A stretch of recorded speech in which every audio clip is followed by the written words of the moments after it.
Olá pessoal, bem-vindos ao nosso canal Verdade e Graça. Se você está procurando por conteúdo inspirador e edificante, você está no lugar certo. Não perca nenhum de nossos vídeos, inscreva-se agora e ative as notificações para receber nossas atualizações. Vamos juntos aprender mais sobre a palavra de Deus e como aplicá-la em nossas vidas. Caos poderia ser uma boa palavra para descrever o momento em que o mundo está vivendo. Em poucos dias, a vida no planeta Terra saiu da sua normalidade.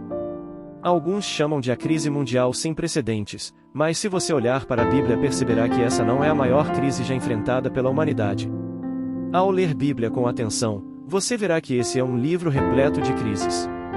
Alguém já disse que apenas 4 de seus capítulos não apresentam crises, Gênesis 1 e 2, quando tudo era perfeito, e Apocalipse 21 e 22, quando tudo será colocado em ordem. Fora isso, ela registra uma diversidade quase infindável de dramas, mas, acima disso, a Bíblia é um conjunto de soluções e intervenções divinas para essas crises. Neste vídeo vamos estudar o que pode ser chamado de a porta de entrada de todas as crises, a queda do homem, descrita em Gênesis 3. A melhor maneira de entender esse capítulo é ter em mente que ele traça um contraste entre a ordem descrita nos capítulos 1 e 2 de Gênesis e o caos que se instala após a queda do homem. Longe de Deus. Os primeiros versos de Gênesis 1 apresentam uma terra em estado de caos. A terra, porém, estava sem forma e vazia, havia trevas sobre a face do abismo, a verso 2. Sabe o que colocou a terra em ordem? A palavra e a atuação de Deus. Disse Deus, já haja luz, e houve luz, a verso 3. A expressão a disse Deus aparece 9 vezes para deixar claro que em cada estágio do caos inicial apenas a atuação da palavra de Deus é capaz de trazer ordem. Essa é a única solução eficaz para o nosso planeta, a intervenção da poderosa palavra e as ações divinas. Já o capítulo 3 poderia ser descrito como da ordem ao caos, quando o homem decide dar ouvidos à vontade do inimigo de Deus. Portanto, tudo que era ordem vira caos. O mesmo princípio se aplica para nossa vida pessoal, casamento, negócios, etc. O preço do protagonismo. Se você observar os capítulos 1 e 2, todas as ações apresentadas são iniciadas por Deus. Ele diz, vê, chama, faz, coloca, cria, descansa, santifica, abençoa, etc.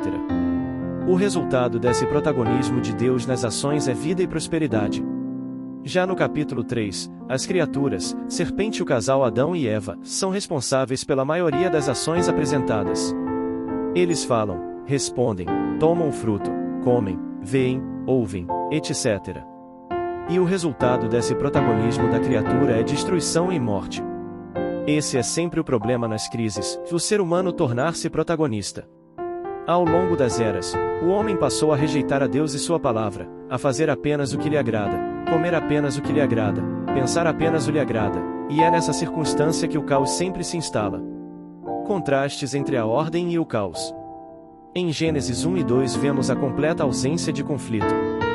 Viu Deus tudo quanto fizera, e eis que era muito bom, a Gênesis 1:31.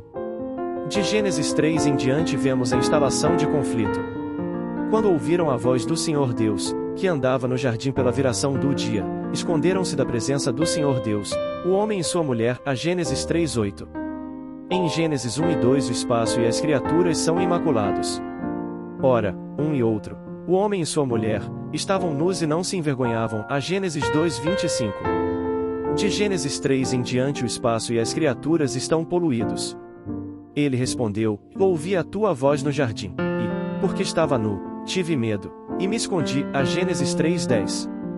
Em Gênesis 1 e 2 o ser humano e os animais são abençoados. E Deus os abençoou e lhes disse, sede fecundos, multiplicai-vos, enchei a terra e sujeitai-a, a Gênesis 1:28. Em Gênesis 3 a terra e os animais são amaldiçoados. Maldita é a terra por tua causa, em fadigas obterás dela o sustento durante os dias de tua vida, a Gênesis 3:17. Observe bem que a instalação do caos é uma consequência das escolhas do ser humano. Solução e atuação divina. Deus seja louvado porque o capítulo 3 de Gênesis não apresenta apenas o caos. Ele também apresenta a esperança da solução divina. Observe que no caos criado pelas criaturas, Deus não age como um tirano. Ele dá alguns passos para a resolução do conflito. Primeiro, antes de apresentar as diversas consequências do mal, dialoga, investiga a situação e faz perguntas. Não que Deus não conhecesse os fatos. Ele os conhecia mesmo antes de acontecerem, mas como um pai que se aproxima de um filho que errou, faz 4 perguntas para levá-los à reflexão. Onde estás? Gênesis 3:9. Quem te fez saber que estavas nu? Comeste da árvore de que te ordenei que não comesses? Gênesis 3:11. Que é isso que fizeste? Gênesis 3:13. Segundo, Deus apresenta as diversas consequências. Muitas vezes pensamos que os piores resultados do pecado são doenças, tragédias e mortes, mas o capítulo 3 de Gênesis deixa claro que a pior consequência é a quebra dos relacionamentos. Observe. Quebra do relacionamento entre o ser humano e Deus. Tive medo, e me escondi, a Gênesis 3:10. Quebra do relacionamento entre os seres humanos. O teu desejo será para o teu marido, e ele te governará, a Gênesis 3:16.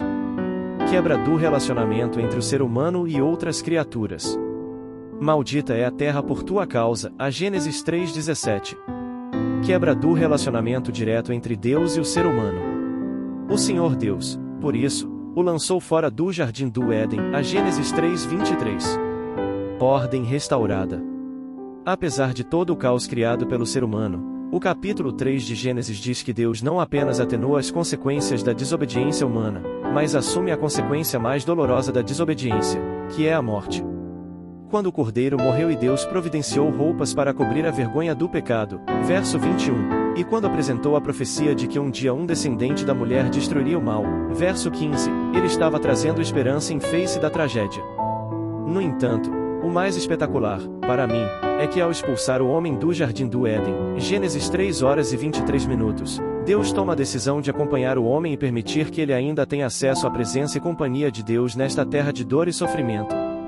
Por isso foi possível a Enoque, a Noé e a tantos outros andarem com Deus. Deus continua acessível mesmo fora do jardim. Você e eu não estamos perdidos e solitários em meio ao caos. Estamos apenas esperando o completo resgate e restauração da humanidade. Então, não se desespere, o caos será novamente transformado em ordem. Obrigado por assistir ao nosso vídeo. Esperamos que você tenha sido abençoado e inspirado pelo que compartilhamos aqui. Se você gostou deste vídeo, não esqueça de deixar um like e compartilhar com seus amigos e familiares. Também adoraríamos saber sua opinião nos comentários abaixo. Não perca nossas próximas publicações, inscreva-se em nosso canal e ative as notificações para receber nossas atualizações. Até a próxima e que Deus o abençoe.